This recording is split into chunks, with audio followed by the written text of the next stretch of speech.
Vakratunda Mahakaya Suryakoti Shavaprabha Nirvignam Gurume Devo Sharvakayeshu Sharvada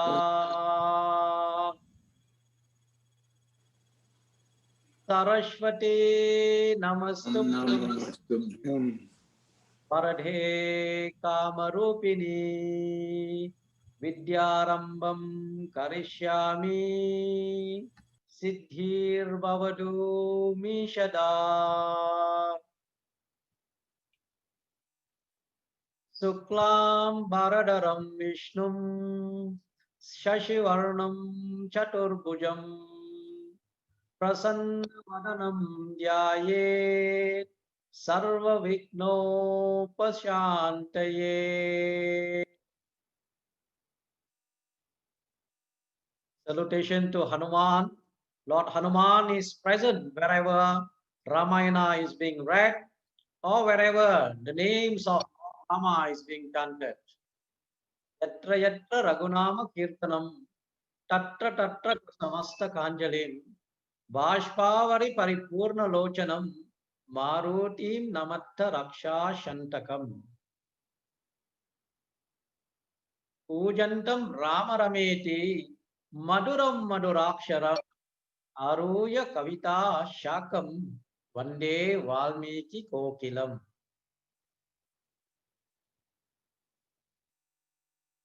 Welcome to Jai Sri Ram to everybody and welcome to session 20 of Srimad Valmiki Ramayana class.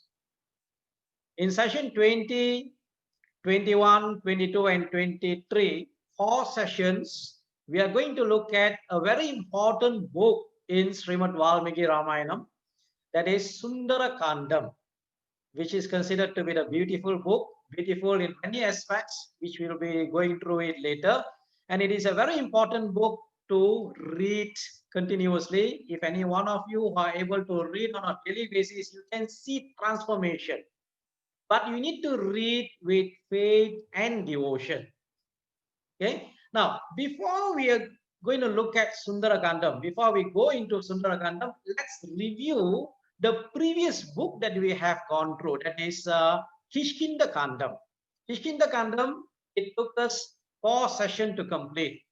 We did Kishkinda Kandam in sessions 16, 17, 18, and 19. Remember, Kishkinda Kandam is the 4th book of Srimad Valmiki Ramayana. Balakandam, Ayutthaya Kandam, Aranya Kandam, Kishkinda Kandam. Okay.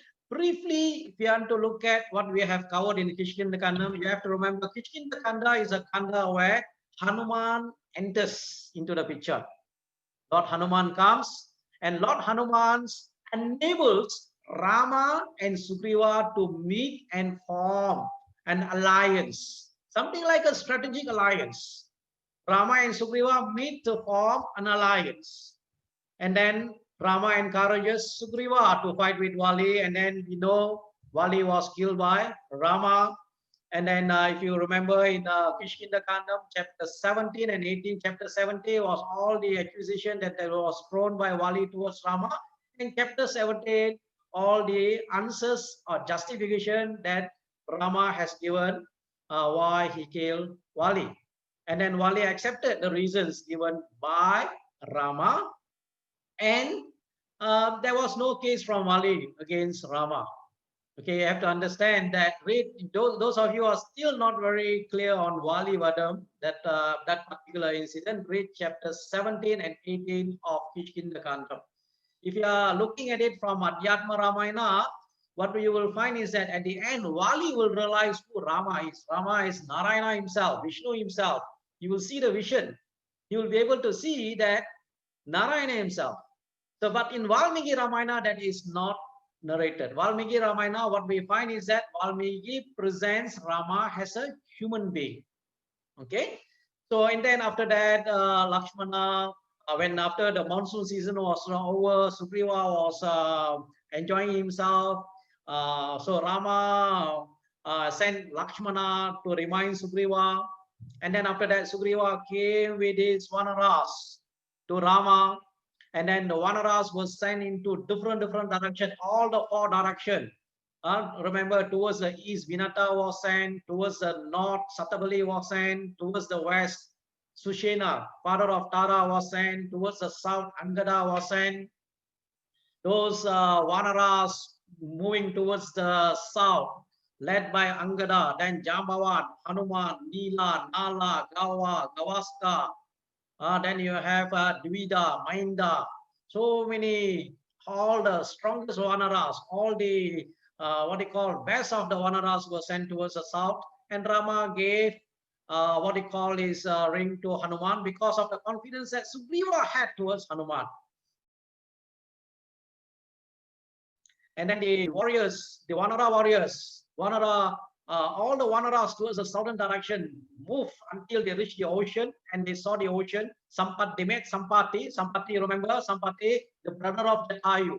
So when Sampati heard that Jatayu is no more, so he requested the Vanaras to narrate what happened to Sampati. And remember, again another mini Ramayana was narrated. Angada actually narrated a mini Ramayana to Sampati. And then Sampati narrated his history and all that. And then he gave motivation to the Vanaras that they will be able to achieve their goal in searching for Sita, because with his power of his eyes, he was able to locate, he was able to see that Sita is in Lanka. Okay. So then what happened? You remember all the Vanaras looking at the sea. Remember the chapter 66 and 67 is also a chapter that you need to also read if you want to discover yourself. Sometimes, as I said to you during the last session, many of us, we are not aware about our ability. We have the ability. There are a lot of potential within us that we are unable to come do our best because of our own thinking. We always think that we are unable to do. So even Hanuman was not able to remember his friend because of the curse by the rishis. When he was young, he used to harass the rishis. And then Jambavan reminded Hanuman. Remember this particular chapter, chapter 66 and 67. If you want to rediscover yourself, if you want to know your potential, sometimes keep reading it, remembering the remembrance of how Hanuman recalled his own strength. After Jambavan reminded him, that itself will be able to give you some discovery of your own self, ability to know yourself. So here Jambavan said to Hanuman, when all the Vanaras, you remember Gawa, Gavaska, okay, every one of them, Nila, Nala, Tvida, Mainda, they were giving the strength, how far they can jump. One said 10 yojanas, 20 yojanas, 30, up to 90 yojanas. Jambavan said, I can go up to 90 yojanas, but it will not be enough. Then Angada said, yes, I can cross the ocean to the other side, but I do not know whether I'm able to come back or not. So then Jambavan said, there are, you do not have to worry about that. Oh, leader, our leader, that is a commander, that is Angada. Among us, there is someone who's able to cross the ocean. And he said to Hanuman, why are you silent, almighty hero? Why don't you speak up? Your might is equivalent to that of Sugriva, even that of Rama and Lakshmana. And why are you quiet? I shall remind you of your birth. There was an Apsara called Punjikasthala who was cursed by a sage. As a result, she was reborn as Anjana, daughter of a Vanara chief called Kunjara, and Anjana married Keshari. And then he will be narrating how Hanuman was born, and when he was a child, okay, Hanuman saw the sun in the sky and he thought it was a fruit, and he jumped up to pluck it from the sky. But Indra struck him down with his thunderbolts, and Hanuman was injured. His left chin was broken, hence he was called Hanuman, one with a broken chin. It is said that when Hanuman was injured, the wind god was angry. Vayu Bhagavan was angry. There was no movement of the wind in the world. And all the frightened devas appropriated the wind god, and Brahma, the creator, gave him the boon of invisibility in battle. So Brahma's astra will not have any impact on Hanuman. That's why you remember later on you will be learning in, I think, second sessions, that when Indrajit starting with an Brahmastra, it did not injure Hanuman. In fact, Hanuman honored Brahmastra, wanted himself to be born by Brahmastra. And when Indra came to know that he did not die from being hit by his Vajrayudha, he conferred a boon that he will only die when he wished to. So remember, Hanuman is also a Siranjeevi. Siranjeevi means eternally he is alive, he's living. Other Siranjeevis include Parashurama, Krupacharya, Vibhishana is also a Siranjeevi, Hanuman is also a Siranjeevi. Okay, so these are the boons given to Hanuman. So Jambavan said, there is no one equal to you in the strength or the ability to cross the ocean. And the mission surely depends on you, O Hanuman. So when his glory was sung, Hanuman was reminded of his own power. He grew in size. You people might be asking, how can Hanuman grow? Is it possible for someone to grow in size? Hanuman has a Hashtama city. Anima, Lagima, all the city means, Hashtama city means a power to increase his size as large as possible, reduce his size, power to be invisible, power to assume any form. That is power of Hanuman, one with Ashtama city. Okay, Hanuman grew in size, as it were. When he grew in size, all the Vanaras jumped for joy. They were very happy. And when Hanuman grew, in this the last chapter of Kishkinda, he motivated himself and the Vanaras. He said, of course I can cross this ocean. With the strength in my arm, I can push the ocean away. Steered by my legs, the ocean will overflow its bounds. I can break up mountains. I can leap into the sky and sail along. I'm equal to Vayu Bhagavan in strength and valor. No one is equal to me other than the Garuda of divine origin. I can even lift up the island of Lanka and carry it away. Greatly inspired by Hanuman's word, the Vanaras exclaimed with one voice, Bravo, O Hanuman! You have saved us all. We shall pray for your success of your mission, standing on one leg till you return. Then Hanuman ascended the mountain. This is where Sundara Kanda is going to start, ready to leap. It's going to jump. It's going to cross. Okay, Sundarakanda is going to start from here. End of the, before I read the Sundarakanda, it's also important that 67 and 60, 66 and 67 chapter also you go through in Kishkinda to know the background, how Hanuman rediscovered himself. Remember last session, the end of the last session, I said to you, there are a lot of benefits for people who regularly read the Sundarakanda. What are the benefits? I have listed here 1, 2, 3, 4, and 5. Not only limited to this. In fact, every particular chapter in a Sundarakanda, there are specific chapters in order to gain certain things. Okay, if you read with, very important thing I say, read with faith and devotion, not mechanical reading. Sometimes people do read, but the mind might not be too focused. They might not have that faith. They might not have the devotion.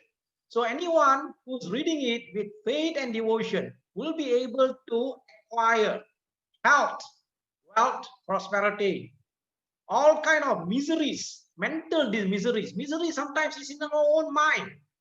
In the Shastra is mentioned, the miseries can come from our own body, adhyatmika, adidaivika, adibhautika. Miseries from our own body, miseries from other living beings, miseries from the nature. All these miseries can get vanquished. Separated couples can get reunited. Peace, harmony, shanti, peace will prevail everywhere. And success in all walks of life can be acquired. But remember, read with faith and devotion. So Sundarakanda, in session 20, we are going to look at chapters from chapter 1 to 17. Total number of chapters in Sundarakandam of Srimad Valmiki Ramayana is 68 chapters. 68 chapters. Remember, Kishkinda Kanda 67. Aranya Kanda was 75. Ayutthaya Kanda 77. Ayutthaya Kanda 119. And then Balakanda was 77. And then later, when we go into Yuddha Kanda, 128. Longest, one of the longest. Same also in other versions of Ramayana, like Kampa Ramayana, also more chapters, more detail is given in the Yuddha Kanda part of the Valmiki Ramayana. Okay. Now, what we are going to look into in this session, session 20, we're going to look into some of the important areas, starting with the Hanuman's flight over the ocean. And it is also said, anybody who's reading chapter 1, don't stop anywhere. Read until it is over. You should not stop anywhere and then take a break when you read chapter 1. Make sure you read chapter 1 until you complete, until Hanuman lands in Lanka. Do not stop anywhere. Because Hanuman himself did not stop anywhere. When Hanuman was flying, Mainaka came. Sagara instructed Mainaka, mountain Mainaka, to rise and give, to request Hanuman to take a rest. But Hanuman was going on a very important mission, important journey in order to discover Sita. So he will tell Mainaka, I should not stop.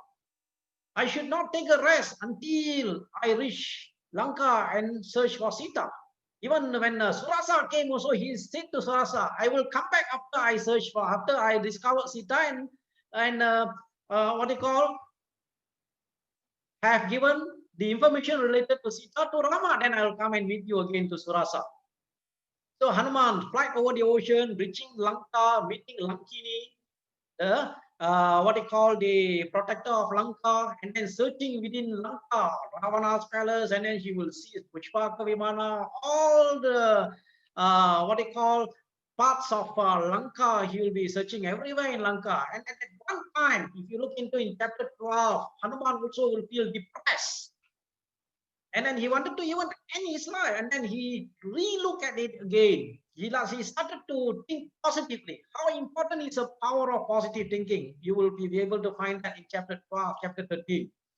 And then Hanuman able to look for Sita at Ashokavana, at Simsupa's tree. So that chapter, chapter 15, was a chapter, is a chapter, a very important chapter also. Chapter because if anybody have lost anything, you want to look for something that you have lost. Anything that you have lost and you want to recover things that you have lost, it is said that if you keep reading chapter 15, when Hanuman found Sita, it will have some impact. But you have to make sure you read with faith and devotion. Okay, so these are the areas that we are going to look at in session 20. Remember, Sundarakandam is a great book, most celebrated book and most recited book in Ramayana. In fact, sometimes people are not able to read the entire Ramayana. They will read the Sundarakandam. In fact, Sundarakandam summaries are also there, and also the Hanuman Chalisa is also there. Some say it is a summary of the Sundarakandam. And there is also in Tamil there is called Sundarakanda Surukam. Surukam means a summary. There is also work done. That is a summary of the Sundarakanda. For those people who are not able to complete the entire Sundarakandam. Remember, it is a most celebrated book, most recited book, most beautiful book, and the most recommended book of Parayana. Okay, because many issues, it deals with many issues that we face in life. Even many times we are also like Hanuman, looking for something we are not able to find. We feel depressed. There is some form of a mental agony that we face. And we are able to look at how Hanuman will be able to overcome all that things, and he able to achieve what he wanted to achieve. In fact, Hanuman was able to achieve more than what is supposed to be achieved. There will be one sloka in what they call beginning of Yuddha Kanda, what Rama will tell to Hanuman about 3 types of servant. Okay, first servant is that will not achieve anything what the master requires him to do. Second one, only achieve what the master requires him to do. But the third one is that one who achieved not only what the master required him to do, but even more than what the master required him to do. So he will praise Hanuman. So it will help people to face many issues in life. Okay, for specific benefits, if they want to do Parayanam, to do the reading, they can read. And also for peace of mind and also bhakti. Hanuman is an epitome of bhakti. Dasha rasa. Many types of rasas. Rasas is a type of feeling or the feelings that people have towards God.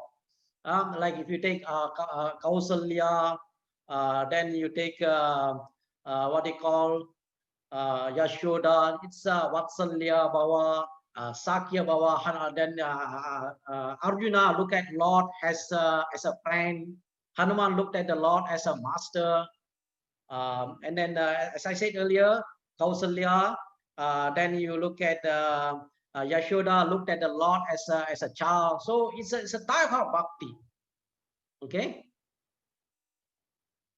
So Sundarakandam shows how great Sundarakandam is. That shows the power of the name Rama.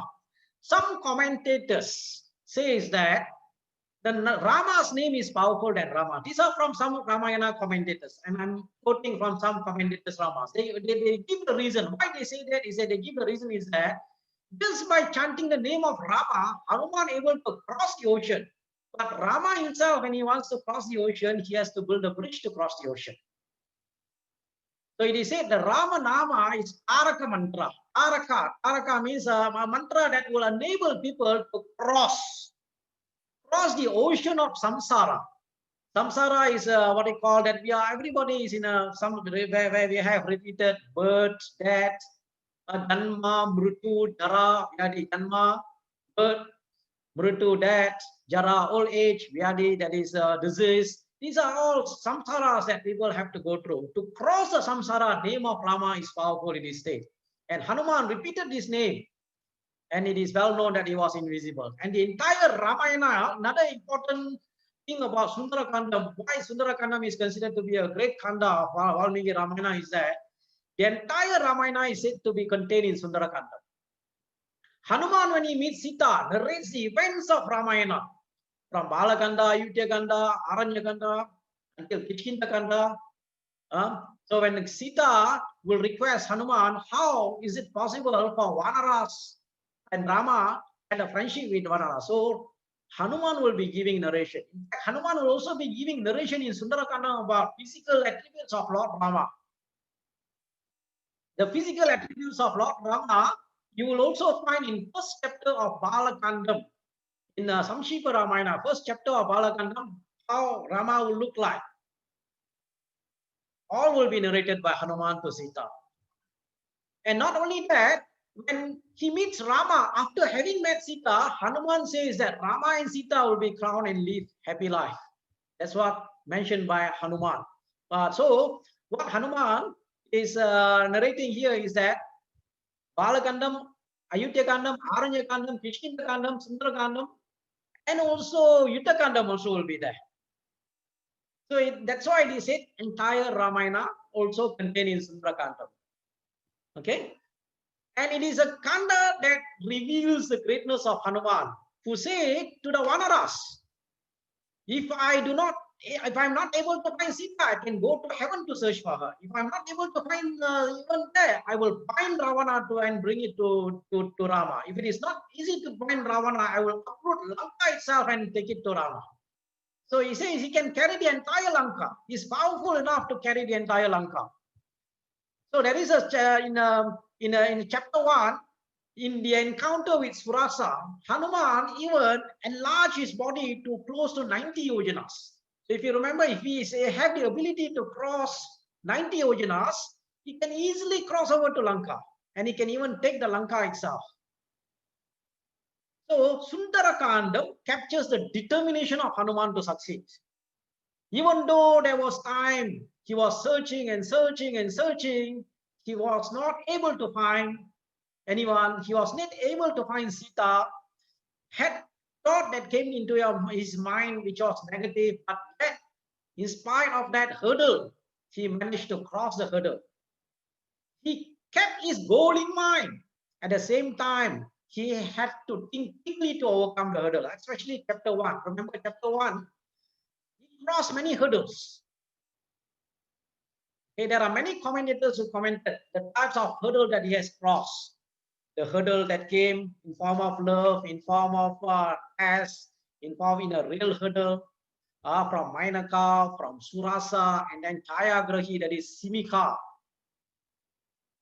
That's why we say it's very important chapter. In a nutshell, okay, I'm not going to go into very detail going through each one, but remember these are the areas that we're going to look into in Sundarakandam. Remember, Sundarakandam consists of 68 chapters.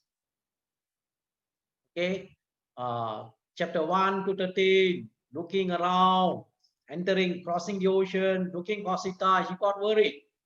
Then chapter 15, he locates Sita and then gets to know her pathetic condition.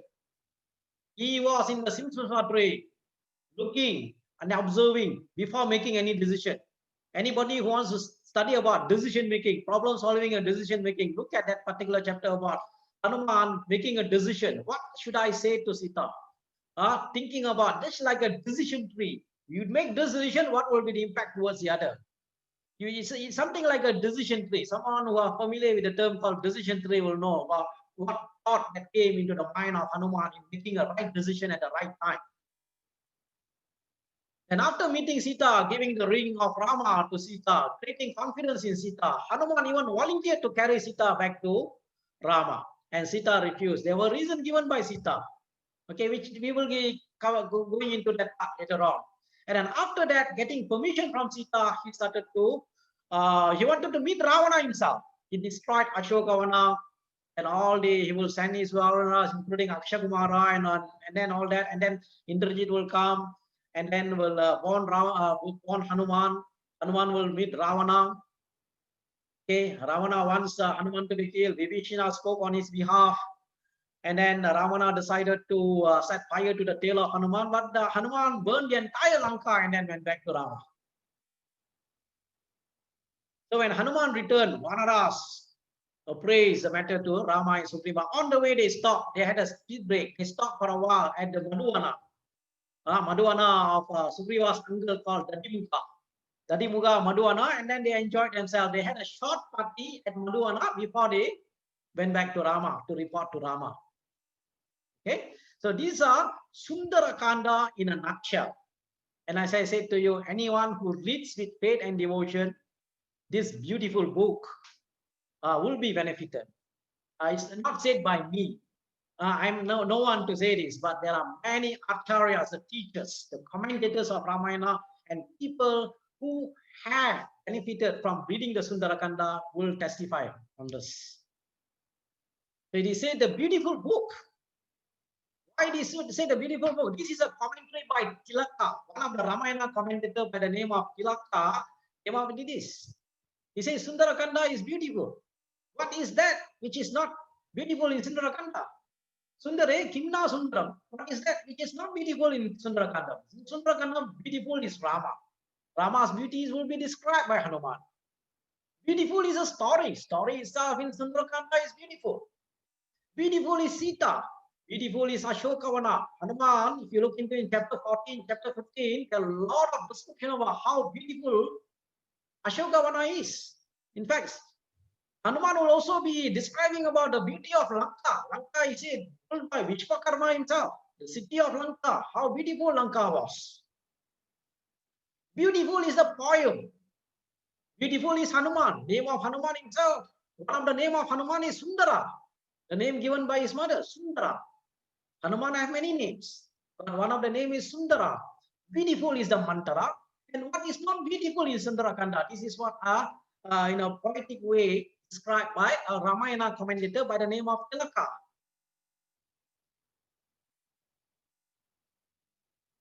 So Sundaram in Sundarakanda. What is Sundaram? Sundaram, the beauty in Sundarakanda. Many of these we are going to go into in that as we go into the Mangala Karyam, Sundarakanda, as re-establishing Dharma, saving someone from the brink of personal disaster. Positive thinking saved Hanuman from committing anything which is not favorable. And he saved Sita at that appropriate time. Even Sita was contemplating of committing a suicide, as he stated by Valmiki in the Valmiki Ramayana. It's the most reassuring part of the epic of Ramayana. Gives relief to mental stress. Sundarakanda not only gives relief to mental stress of Hanuman himself, mental stress of Sita, Sita's stress also taken off. Stress of the Vanaras waiting for him to return. Stress of Sugriva.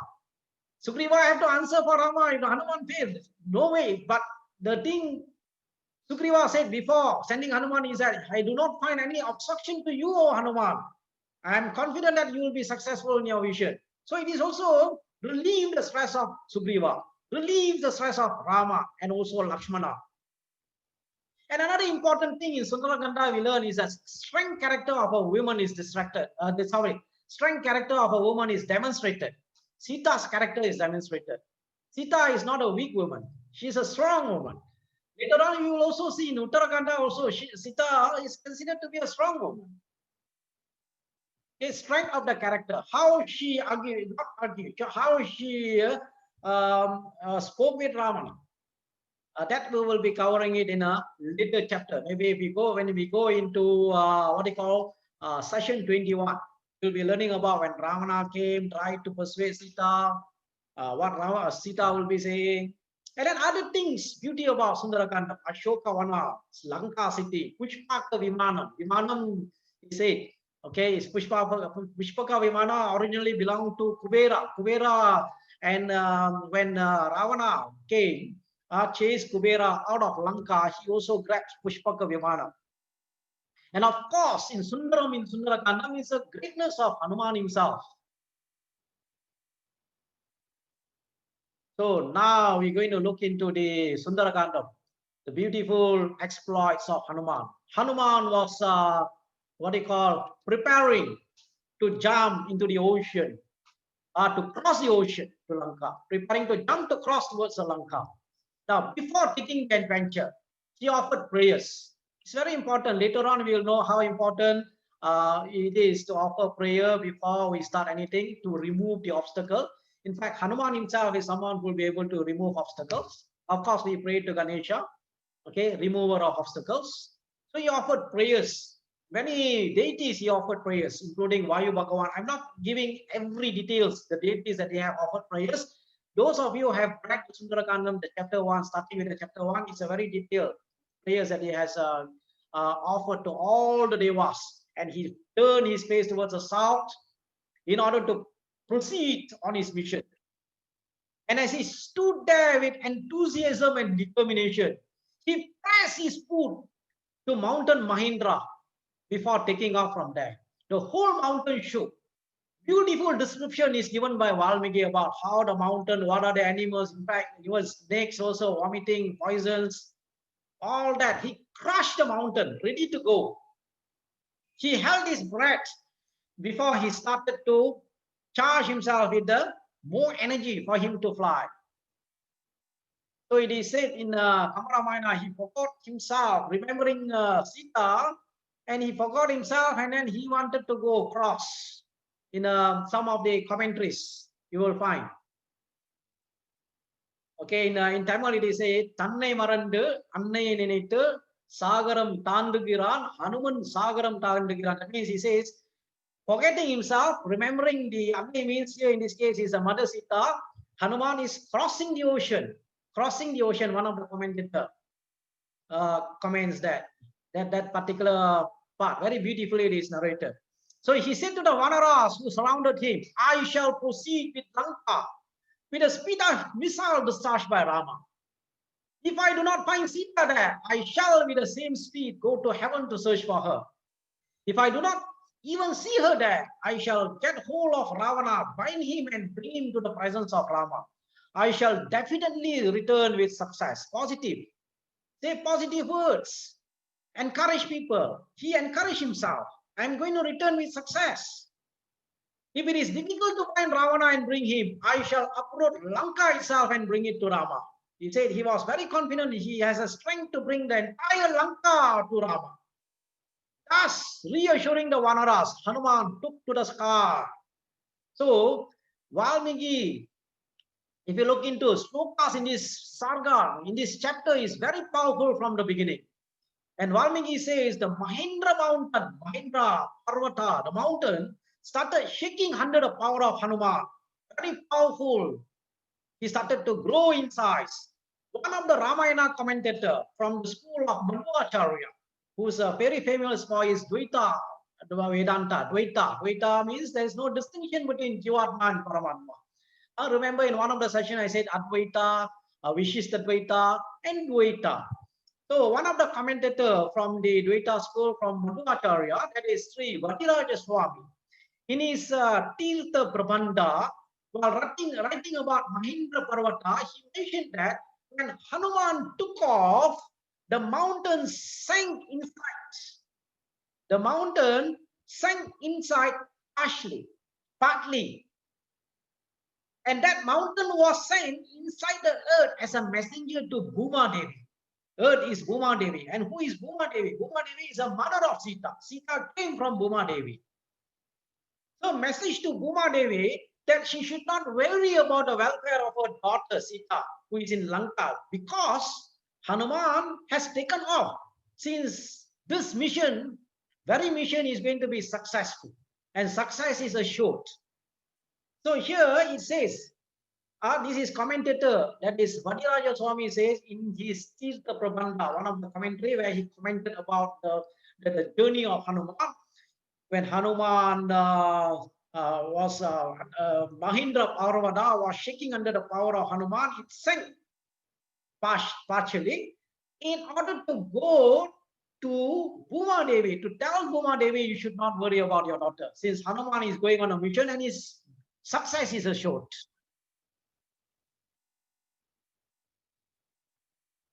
So chapter 1, as I said, very important chapter. In this chapter, in Srimad Valmiki Ramayana, there are 211 verses, very long chapter. And as I said to you, do not stop anywhere when you start to read chapter 1. Finish it at one go. Don't stop anywhere. So I'm not going to go through the description in detail. All the descriptions are there. Okay, let us go into the chapters. And what I'm going to provide you is a summary. But as I said to you, it's a message that I have given to you. Please, before every class, read the preliminary readings, the required chapters. You can read from readramayana.org, which I'm sending you. After the slides, I will send you the readramayana.org. You can also read from the Gita Press. Gita Press, you have Sanskrit and English. And for those of you who are familiar with your regional languages, whether it is Hindi, whether it is Tamil, whether it is Malayalam, whether it is Bengali, Telugu, all the regional languages in India you have. There are translation of Sundara, specifically Sundara widely available. Sundarakandam translation of Valmiki Ramayana. Okay, those of you who are reading in Tamil also, it is available, widely available. Okay, read in your original language which you find more comfortable for you to follow Valmiki Ramayana. Okay, translations are available. Okay, now, okay, the mighty Hanuman started to fly towards Lanka. On his way to Lanka, he flew in southern direction with his arms outstretched. One moment, Valmiki describes, it looks like he's going to drink the ocean. And in another book, he says he wanted to drink the sky itself. So the poetry is very beautiful. I'm not somebody who is good in Sanskrit. I'm not a Sanskrit who are able, but even if you go through the translation in any language, you will find it is a beautiful description.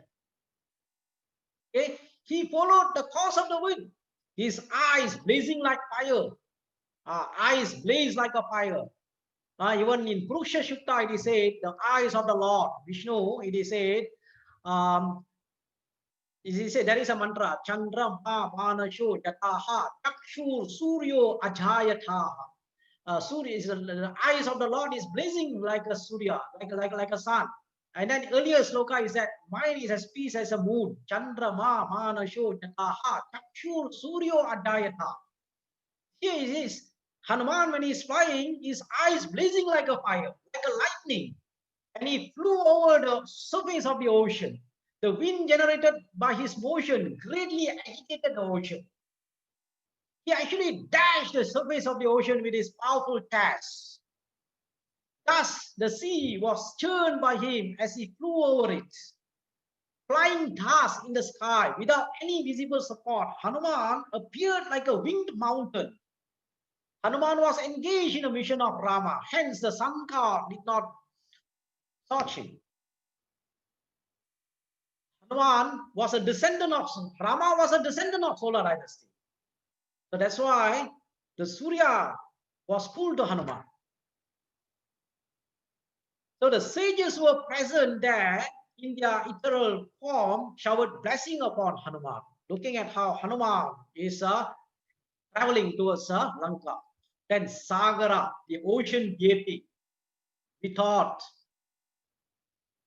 to himself, in the days of yore, Rama's ancestors, sons of King Sagara, you remember reading it in the Balakanda.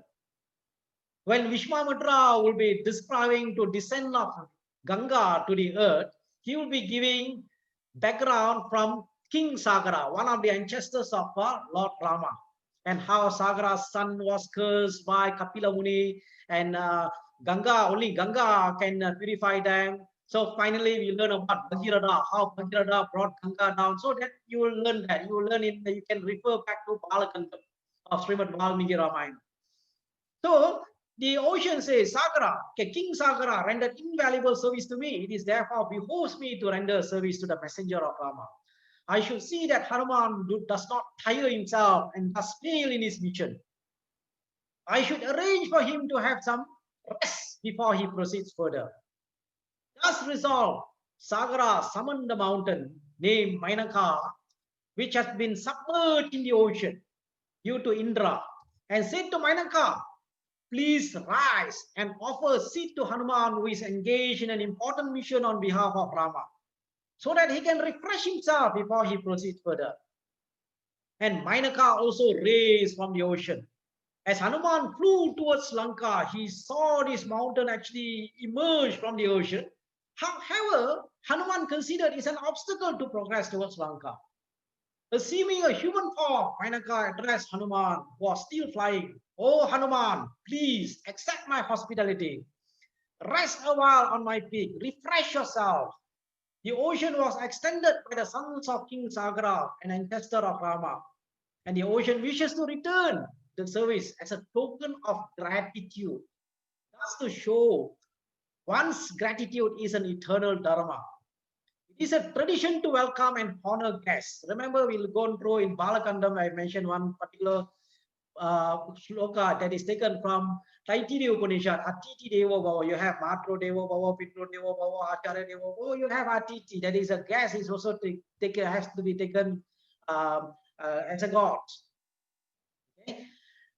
Even if there are ordinary men, how much more important like you or Hanuman. Yet there is also another reason why I plead you should accept my hospitality. I owe a debt of gratitude to Vayu Bhagavan, your God, your father. Please allow me to discharge that debt by entertaining you, O Hanuman. Hanuman politely replied, indeed, I accept your hospitality in spirit. But the time is passing. I am on an urgent mission. I promise not to rest till my task is accomplished. Hence, forgive my discourtesy. I have to be on my way. As a token of acceptance of Mainaka's hospitality, Hanuman touched the mountain with his hand and soon on his way. So when the Devas, the sages who witnessed this scene, they were greatly impressed with Mainaka's gesture, Hanuman's unflagging zeal and determination. And Indra, highly pleased with Mainaka, conferred upon it a boon of fearlessness from him. Fearlessness. Because Mainaka was afraid of Indra, that's why Mainaka was inside the ocean. But Indra was pleased with the service of Mainaka. Please read the chapter 1, that particular detail. And as I said to you, I'm summarizing it to you. Very detailed. In fact, chapter 1 itself can be a one session itself. But I'm summarizing. See, remember, sloka 86 to 122 highlight a drama.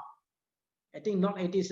Okay, I have to go back again. Maybe I have to see the right particular part of the chapters. Highlight the dharma of not forgetting the help received at a critical time and reciprocate in its way at the appropriate time. Samudra Raja, he demonstrated his gratitude to Ishwaku Mauncha, Ishwaku dynasty, for the help he received from ancestor of Ishwaku, not Ishwaku ancestor, one of the ancestors of Rama, that is Sagara, by asking Mainaka Parvata to come out of the ocean and provide a brief resting place for Hanuman, who is on a mission for Rama. And Mainaka Parvata also has his own gratitude to Hanuman for the help it received from Vayudeva. And then Hanuman rightly declines Menaka's invitation, since it was not appropriate to waste valuable time by taking a rest on an important mission.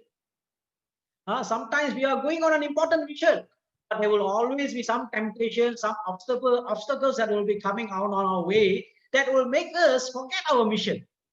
So anybody who reads this, you have to remember, anybody who is on an important mission, always remember this part on Hanuman. Even though Hanuman was tempted to take a rest, to take a rest, to take a food, take a drink, take a what we used to call relax for a while, or take a cool down for a while, take a rest. But Hanuman did not take any rest. Why? Because he has a very important mission. Many temptation will come, many things will come for us to dissuade us. Even not only people that will encourage us to take a rest, or even people will dissuade us from doing something, from achieving a mission. But in this case, Hanuman was not bothered about all that things. All the hospitality, even the obstacle that is going to come, you will overcome everything before in order to reach to Lanka. So the important slokas, especially in terms of gratitude, you can look into in Sundarakandam, chapter 1, sloka number 140, and also 132. Okay, I'm not going to go into that in detail. So Hanuman vowed that he will not stop anywhere. He should not halt. I will not halt in the middle of my work. I want my work to be accomplished. So that's why organization also, if you are looking into people, organization, if they have their vision, mission, direction, move towards the vision, and direction. Do not stop anywhere. Even for you, if you have an important thing to do, don't stop. Continue until you reach the objective. So the Devas, the sages overseeing Hanuman's flight to Lanka, had witnessed his first feat of strength when he took off from Mahindra mountain, and the second feat of strength and enthusiasm when he declined even to rest and insisted on accomplishment of the mission. No rest until I get my work done. They were eager to assure themselves still more conclusively of his ability to fulfill the task he has undertaken. So what the Devas did? Devas and sages approached Surasa, mother of the Nagas, and said to her, "Here is Hanuman, who is flying across the ocean. Please obstruct his path. Just a short while. Go and obstruct his path." Okay? We wish to ascertain Hanuman's strength. And we therefore wish to see whether he's able, when he is confronted by you, he triumphs over you and becomes despondent. In obedience to their command, Surasa assumed a terrible form and confronted Hanuman with her mouth wide open. She said to him as he approached her mouth while flying in the air, "Ah, fate has declared that you should serve as my food today. Enter my mouth and I shall eat you up." This is what mentioned by Surasa. So Hanuman replied, "Oh lady, I am on an important mission. Do not obstruct my path. If gods have ordained that I should enter your mouth, I promise that as soon as I discover Sita and inform Rama of her whereabouts, I shall come back and enter your mouth." But Surasa could not be put off. She repeated, "No one can escape me, and it has been decreed that you shall enter my mouth." She opened her mouth wide.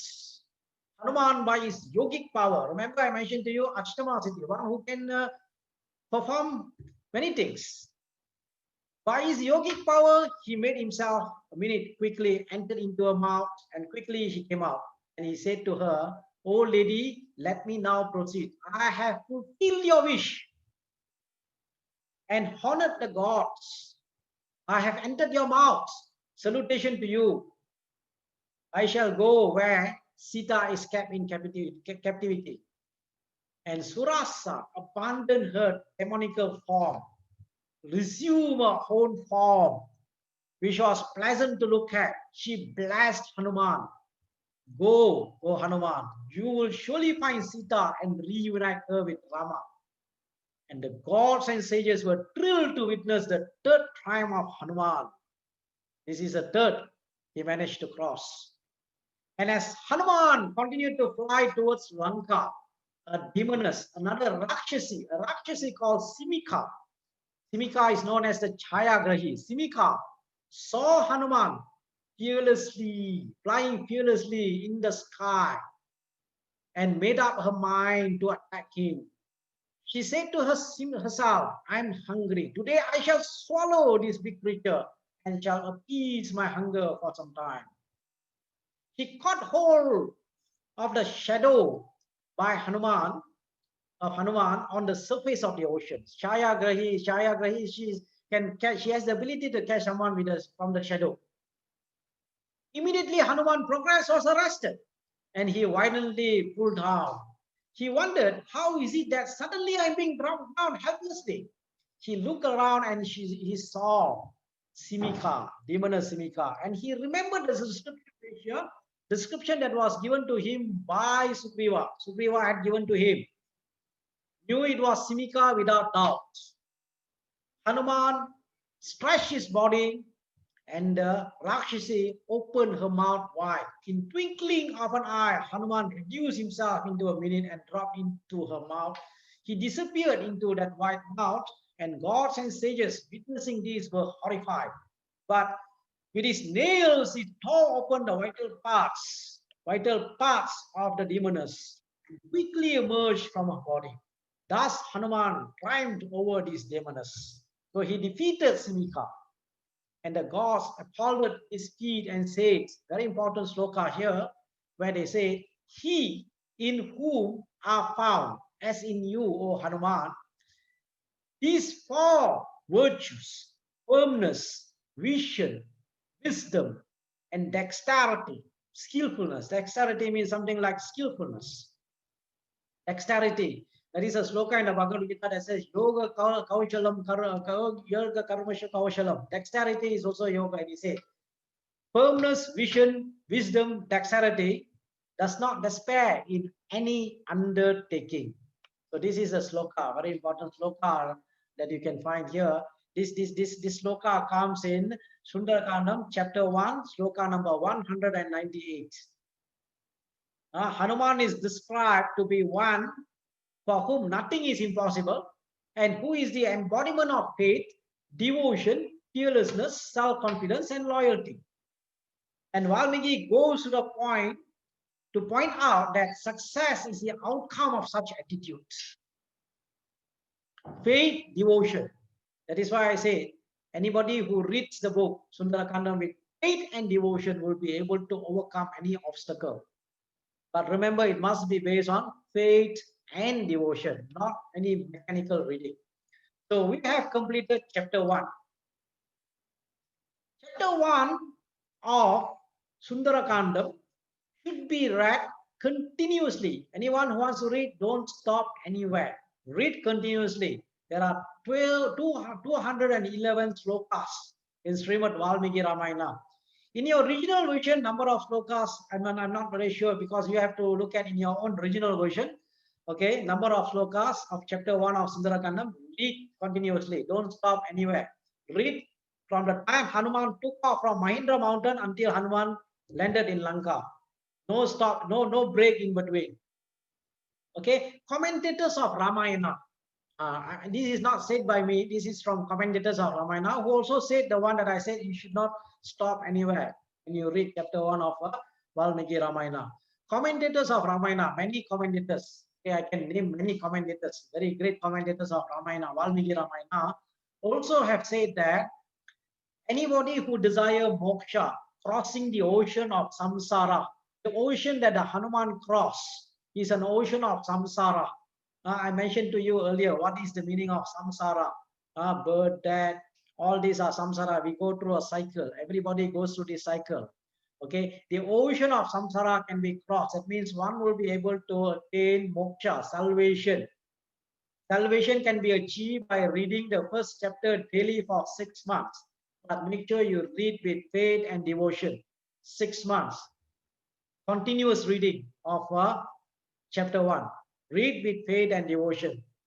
Devotion to Hanuman and Rama and Sita.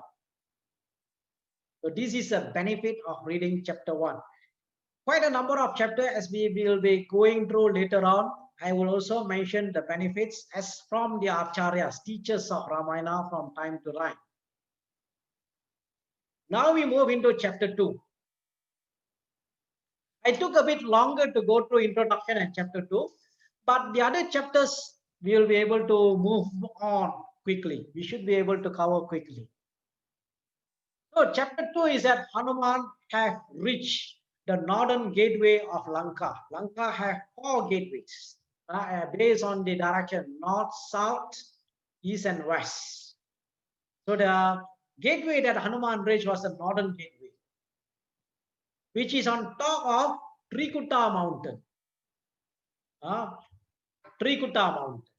When Rama's army reached, they stayed at Suela mountain. There is another mountain called Suela mountain. We will be coming into that part when we go into Yuddhakandam. So in Yuddhakandam, we will find first look at the Rama, Sugriva, and all Lakshmana, Rama, Lakshmana, Sugriva towards Trikuta mountain, where Ravana is located. Sugriva was impatient. Immediately he rushed towards in order to fight with Ravana. Now that we will cover in Yuddhakandam of Srimad Valmiki Ramayana. So he sees it is guarded by formidable Rakshasas. Demons are guarding it.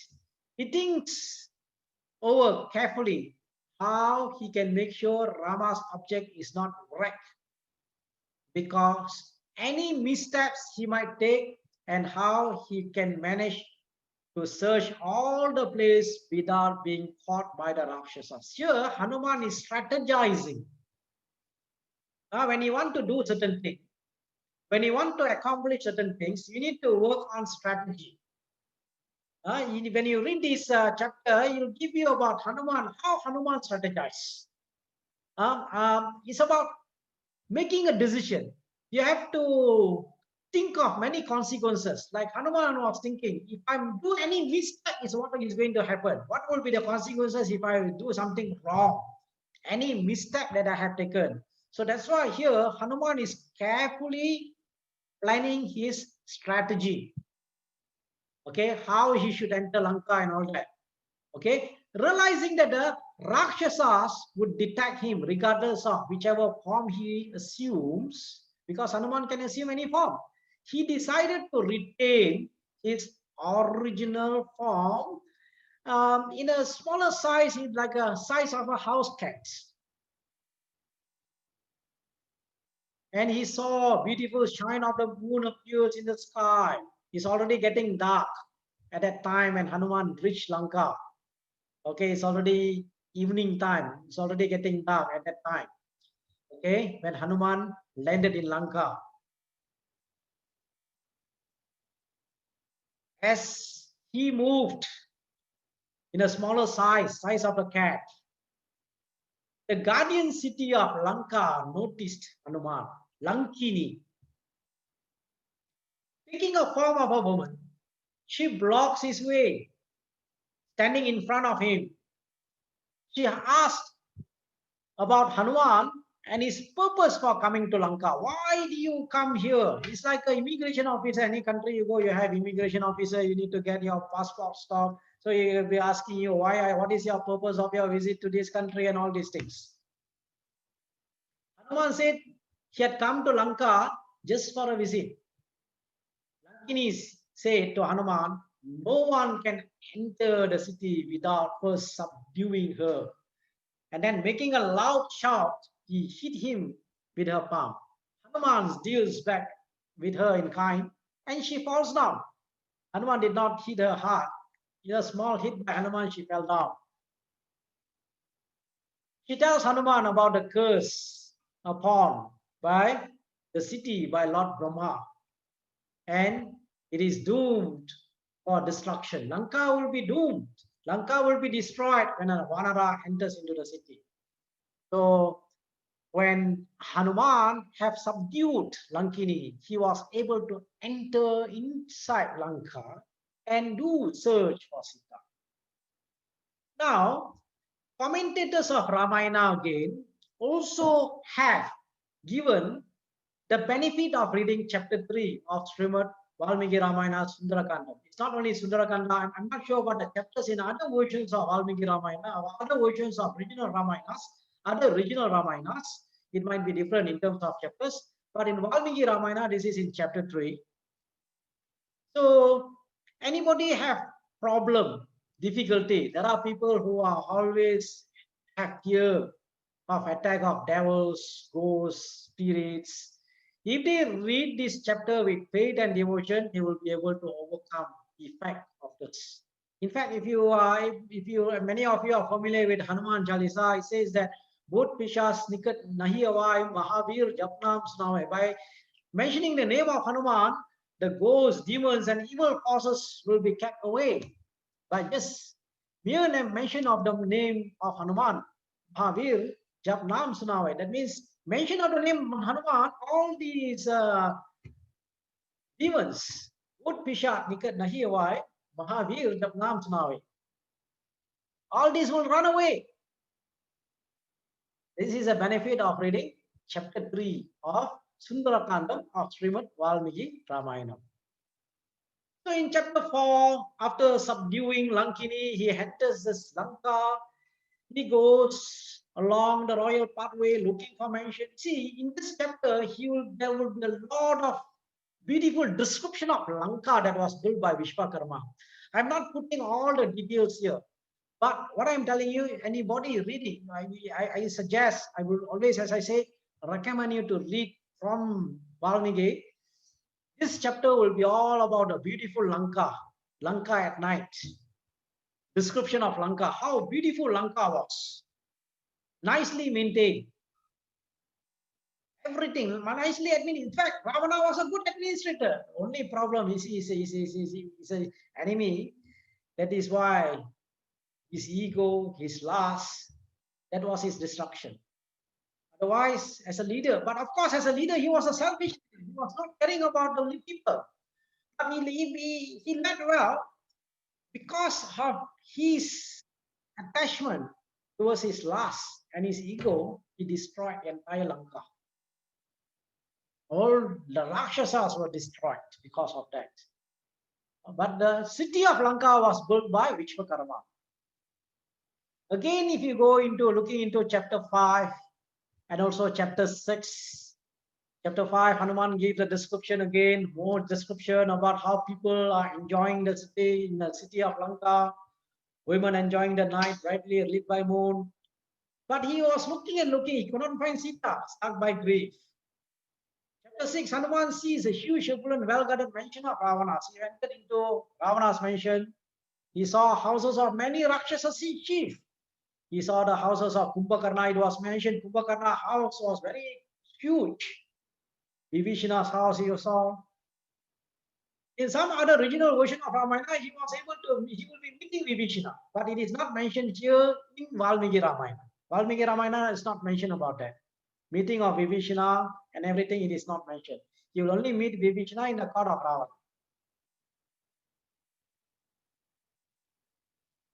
And then chapters 7, 8, and 9. I'm giving a summary. This is our chapter 7 and 8 is about Hanuman's mental description about the beautiful and captivating Vimana that is called Pushpaka Vimana. And then in chapter 9, there's a detail that I will be giving something about Vimana that is called Pushpaka Vimana. From Pushpaka Vimana, Hanuman's the flavors of the food led him to Ravana's inner quarters. Even to the bedroom of Ravana. He see the wives of Ravana sleeping, exhausted. Looking around, he sees the splendid bedsheet of Ravana. So 7 and 8 is all about Pushpaka Vimana. This is about Pushpaka Vimana.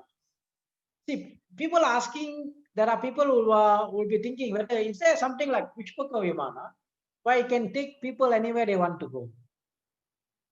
There is a science of aeronautics, Vimanika Sastra.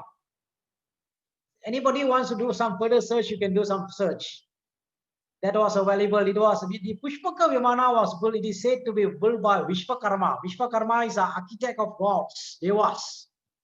The Amsha of Vishwakarma came to help Rama. That is Nala. Nala is an Amsha of Vishwakarma who was responsible for building the bridge towards Lanka.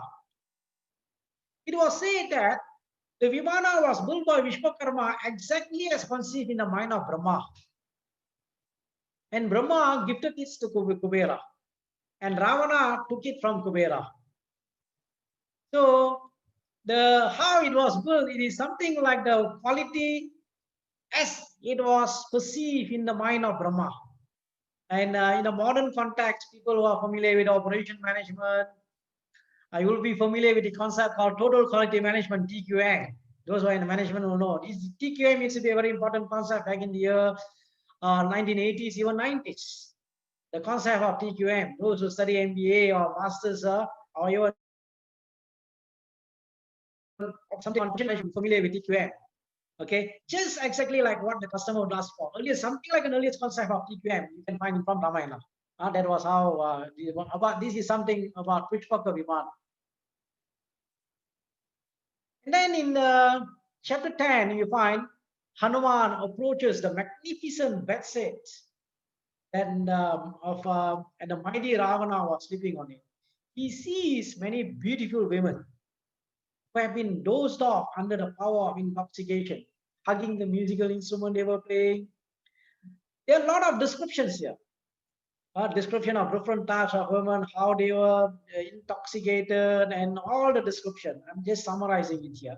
Very important part here is that he found Mandodari. Mandodari is a wife of Ravana, chief queen, Ravana. You have Mandodari, you have Danya Malini, and then there are many. Mandodari, when he saw Mandodari is very beautiful. Remember, I mentioned to you one of the five, Panchakanya, one of them, Mandodari is that one. A beautiful description about Mandodari devotion is also given in other regional Ramayana. You don't find it much mentioned in Valmiki Ramayana, but in other versions of Ramayana talks about how devoted Mandodari is.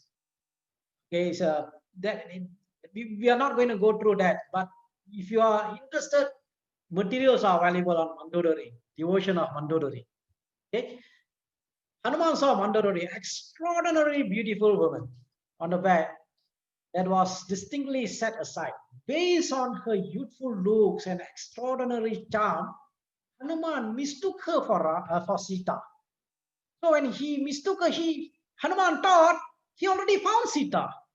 And Valmiki described Hanuman was jumping here, jumping there, dancing, and then he jumps with joy and kisses his tail, just like an ordinary monkey. This is what happened to Hanuman. Hanuman actually thought Mandodari was Sita. But later, Hanuman realized it cannot be. How is it possible? For separated from Rama, Sita will not sleep, nor will she enjoy herself, nor will Sita ever dwell with another man, even if he is a celestial. For truly there is none equal to Rama. He turned away from the hall since he did not see Sita there. Next, Hanuman searching the dining hall, the kitchen. While he was thus inspecting the palace, he was searching for Sita. A thought flashed in Hanuman's mind.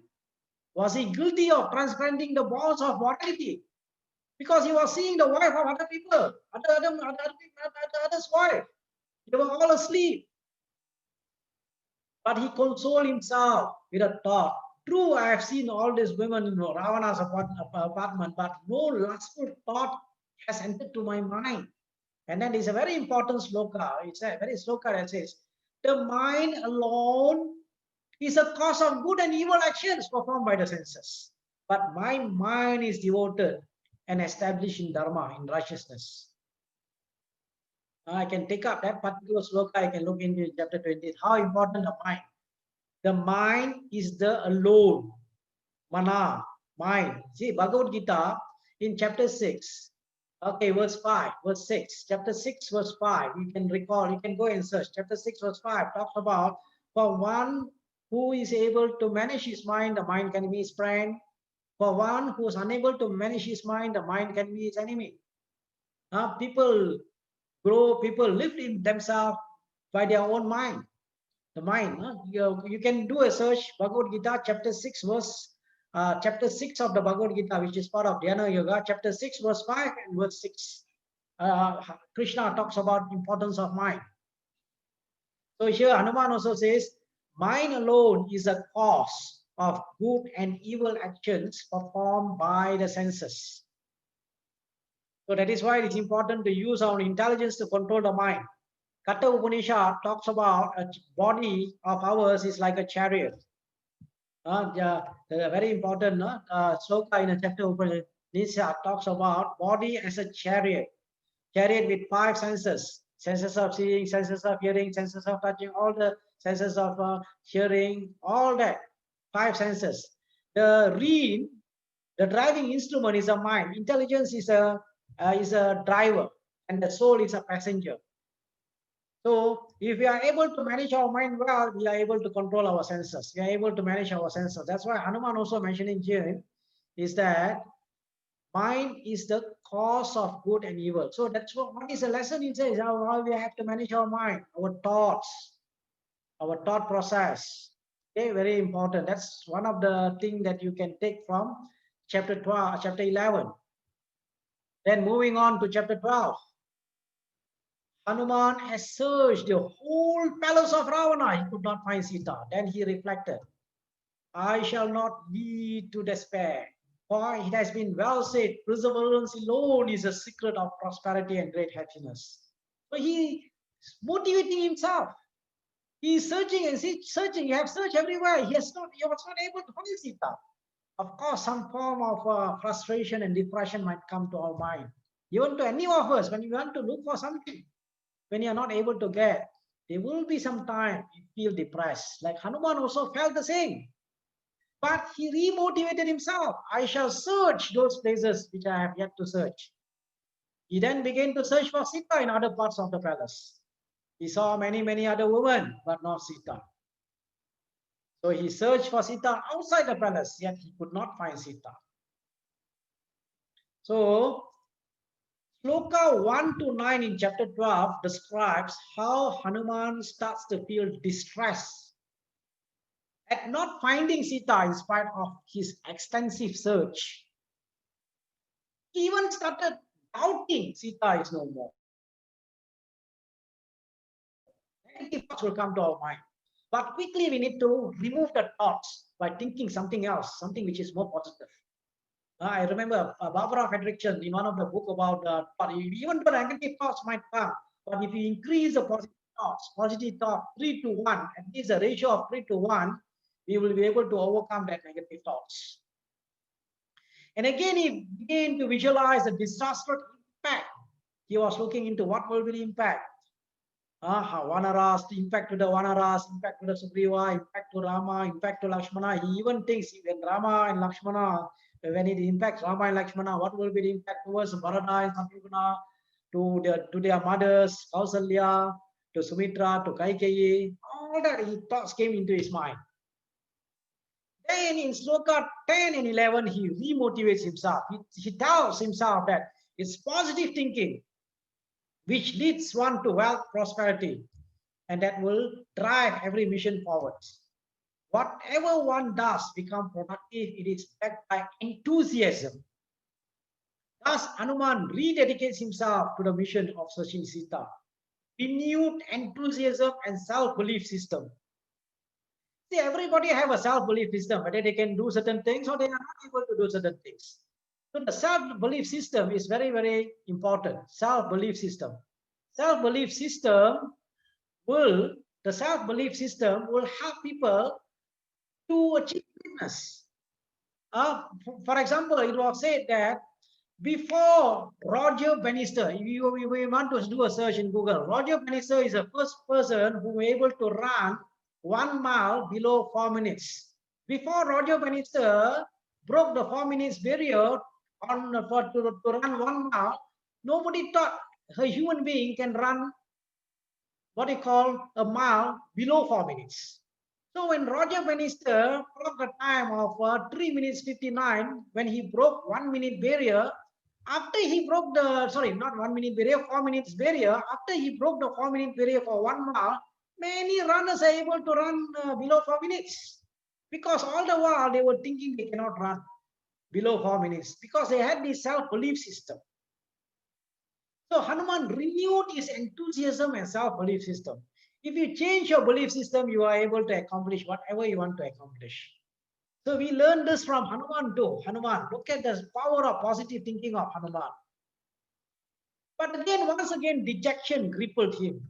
So he started to look into the negative consequences of what is going to happen. He was even contemplating of committing suicide. But again, he remotivated himself. You see, negative, even you remotivated himself, you motivated yourself. But again, negative thoughts might come. Again, you have to overcome it by more with a positive thought. That's why it says in psychology, Barbara Erickson, one of the writers, if you look into, ratio of positive thought must be more than negative thought at the 3.1. Then you will be able to overcome that negative thought. And Hanuman managed to do that. He managed to overcome that. Okay. So in chapter 14, you look into the chapter 14. Before we go into chapter 14, he was again trying to motivate himself. Let's say if he's not able to find Sita, what he's going to do? He will be able to take, he has the power to take Lanka itself.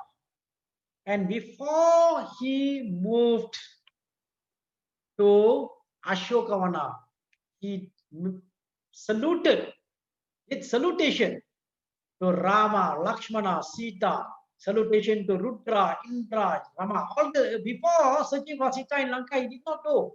That is why some commentators say of the Ramayana, before you do any project, just like before Hanuman crossed to Lanka, he prayed to all the devas.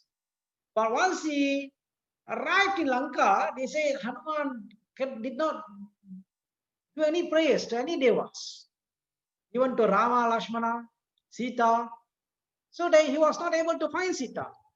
So, but after praying to Rama, there's a very important sloka you can look into in sloka, what we call 59 and 60 of Srimad Valmiki Ramayana, Sundarakandam, in that particular sloka. Hanuman prayed, then he became successful.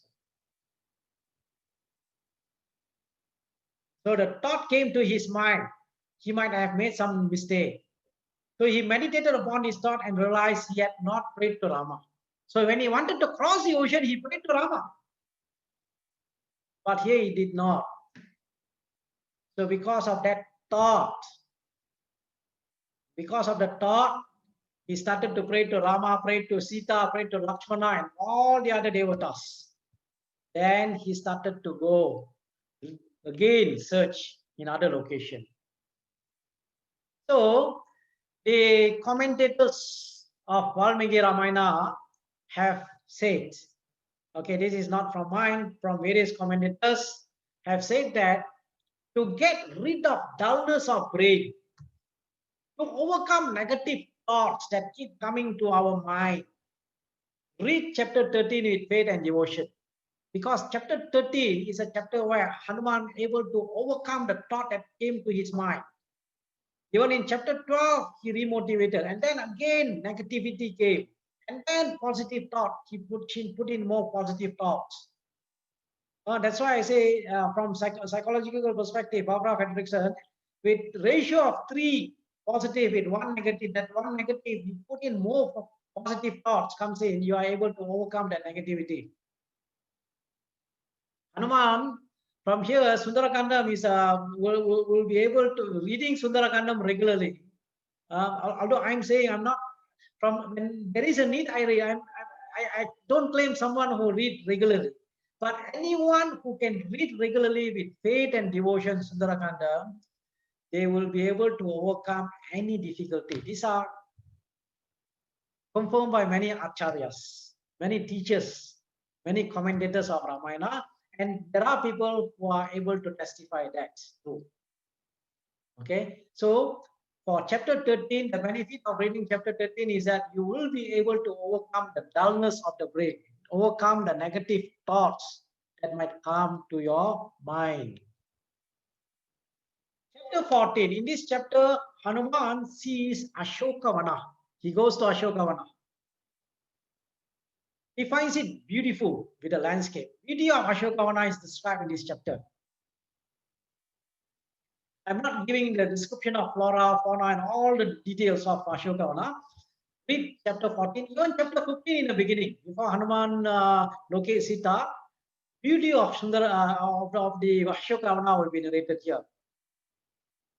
He finds it beautiful with the landscape, shallow areas and hilly areas, with its natural and artificial lakes created. He feels that Sita, who loved life in Vana, in the forest, would surely come there to take a stroll, to enjoy the pleasant waters. Then he finds an enchanting Simsupa tree, that is in bloom bright as gold. He climbs on the tree, hoping for arrival of Sita. So a lot of description in chapter 14 of the Ashokavana will be given there. In chapter 15 on Simsupa tree, Hanuman scans the entire Ashokavana, beautiful entire Ashokavana, scanning the environment. Okay, environmental scanning, assessing the environment, scanning the environment. He then sees one, and in fact, in the beginning of chapter 15, there are chapter 15 actually, if you read, there are two parts. Before meeting Sita, a lot of description is given about the trees, names of trees like Karnikara, Champaka, many types of tree, and then there looks like a Gandhamandana Mount. Everything is a lot of description of flora, fauna, how it is. Hanuman will see Ashokavana is like Nandana. It is a lot of beautiful description of Ashokavana will be given by Hanuman. Hanuman will be thinking in his mind how beautiful Ashokavana is. Valmiki also will be narrating. Then he sees a worn-out woman surrounded by Rakshasis, like a fawn separated from her kind and surrounded by a pack of hounds. Hanuman, based on the resemblance of a yellow garment to a upper garment she had been dropped on mountain, and the match of that ornaments to Rama's description of the same, and based on her plight concludes she must be Sita. Sita was wearing a yellow garment, and the Vanaras, when Sita was taken by Ravana, Sita drew her jewelries to the Vanaras, hoping that the Vanaras will give it to Rama. And finally, of course, the Vanaras gave it to Rama with from Sugriva. When Rama met Sugriva, Sita was wearing yellow garment, yellow color. So Hanuman concludes that she must be Sita. His heart is wrenched at the plight of Sita and goes in for praises for Rama, who could manage to live even after losing dear beloved Sita and a faithful wife like her, like Sita. So in chapter 15 is a chapter you read, it is a chapter where Hanuman found Sita. Hanuman was happy he found Sita. So if you want to be happy, getting something that you have lost, again, this is not mentioned by me, not something that I'm giving you, but from Ramayana commentators and the great teachers of Ramayana, who mentioned that anybody who have lost something of value, anything that they have lost, they want to recover the thing that they have lost. Read and reread every day. Keep reading with faith and devotion. Keep reading this chapter. When you keep reading this chapter, continuously you read and read and read every day, they say the mind, you will be able to achieve or you will be able to find what you have lost.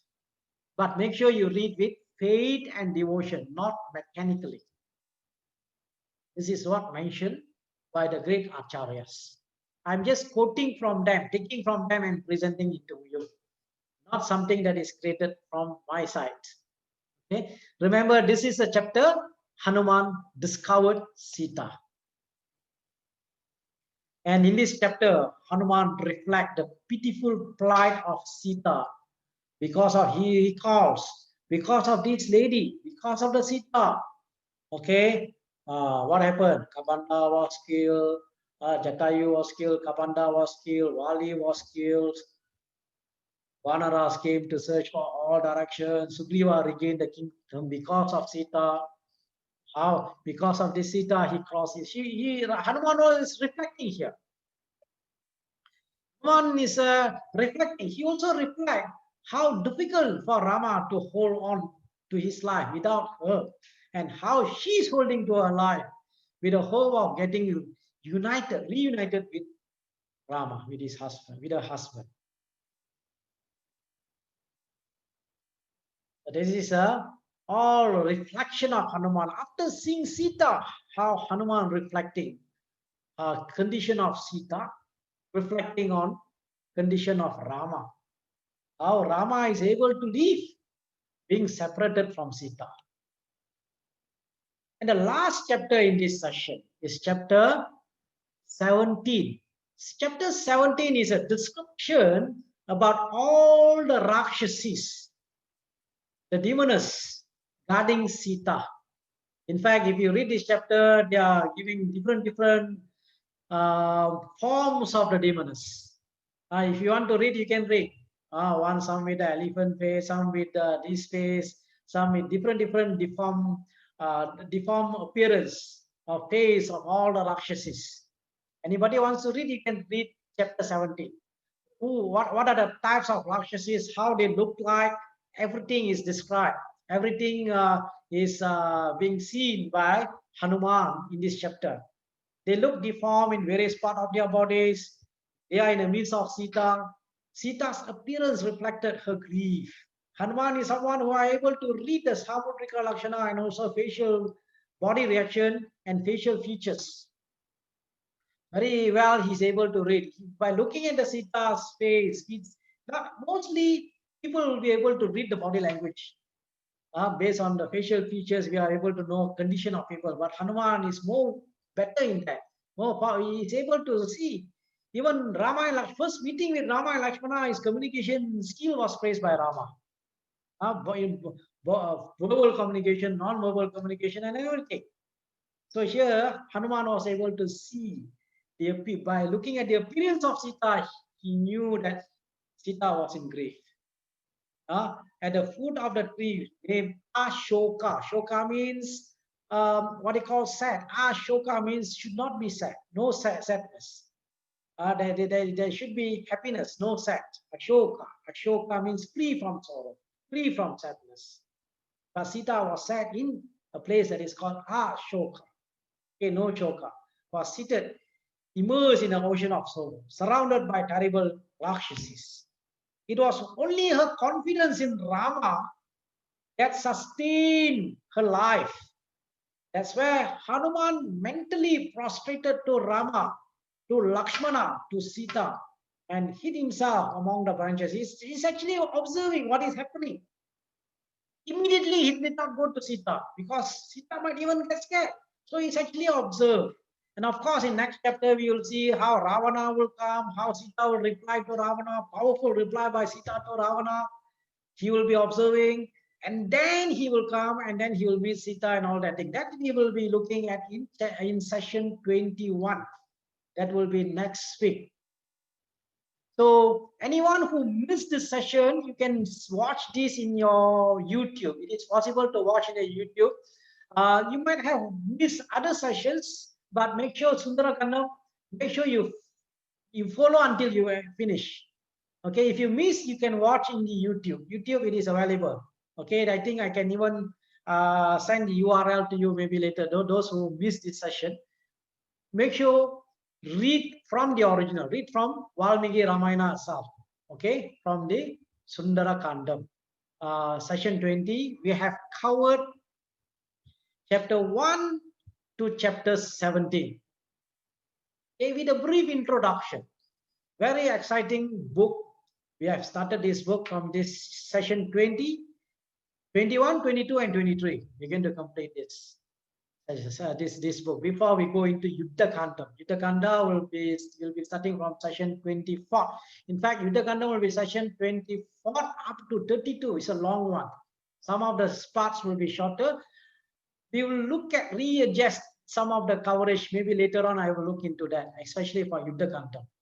So try to learn something that is applicable to you in your life. Remember, in chapter 1, we learned if you are going on a mission, don't stop anywhere until you reach the goal. Many times we get tempted. We stop, and then we tend to forget our vision and mission. So many things we learn from here. Chapter 1, not only chapter 1, we learn from other chapters as well. The mind, about how Hanuman talks about the mind. Mind is a source of everything. The thoughts that comes into our mind, if we are able to manage well, that is where we are able to control our senses. So we have covered session 20. Okay, if you have question, you can put it in the chat sessions. Okay, after chapter session 20 and 21, I will get the questions and I will answer your questions. I will try to answer your questions, whichever I have, the questions that I have. So we have completed session 20. Have I over the time? Okay, exactly, almost the time. Exactly. I tried to complete within 1.5 hours. Although Sundarakanda, we can go on and on many parts. In fact, chapter 1 itself can be one session by itself. Okay, we have completed the session. Sri Rama Rama Rameti Rame Rame Mano Rame Sahasra Rama Tatulyam Ramanama Varanane. So anybody who has any questions, you can put it in a chat. Okay, I will answer once I get it from Mr. Shiv Prakash will email to me. I will go through. Okay, I will go through. Sundara Kandam is a very important kandam, very important kandam. Sundara Kandam. Okay, there are questions there. There are some questions I will take it up later. Something on names of Hanuman, that is Sundara. I just was going through. It was from one of the commentator of Valmiki Ramayana who came from the lineage of Sri Vaishnavism, Vaishnavism, where Hanuman's name itself is also Sundara. Sundara is also one of the name of Hanuman. And I will search for the source and I will let you know also on that. Okay, anybody who have questions, you can put it in a chat. And if you have already written it, I will say thank you to everyone who are here, who are listening to Sundara Kandam. And we will meet in session 21. Okay, we'll continue with Sundara Kandam, second part of Sundara Kandam. Third, fourth, and fifth will be session 22nd and 23rd. So next week will be session 21. Also, we will be going on with Sundarakandam. 4 sessions will be dedicated to Sundarakandam to complete Sundarakandam of Srimad Valmiki Ramayana. Thank you. Jai Sri Ram to everyone. Thank you.